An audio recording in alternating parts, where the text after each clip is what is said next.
terms of the principle of MACRA, I like the concept of value, pay for value. There's nothing wrong with that, as opposed to pay for volume. What I don't like is how it's being pushed down the throat of physicians right now. It makes it almost impossible for the small group and small solo physician to compete or survive. And we have to understand too that solo physicians are not going to survive MACRA alone.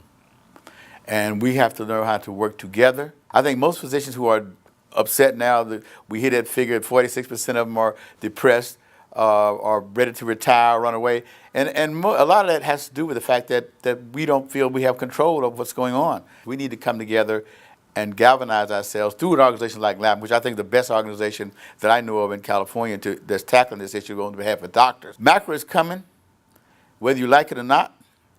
And those who adapt are going to do well. It behooves you to learn as much as you can about it now, and so we can galvanize ourselves to deal with it. Very little has been done. There's been some huge grants given to large institutions on clinical transformation to help these doctors groups to get ready for LACMA and also for HEDIS and all these other things that is not trickle down, quote unquote, to the average solo and small group doctors. So they've had to feed for themselves. Certainly I understand where they are, but I also would like to give them hope. What I learned initially was this is managed care, and it's very important. It's not care management, and that you find out that your management is going to be what's important.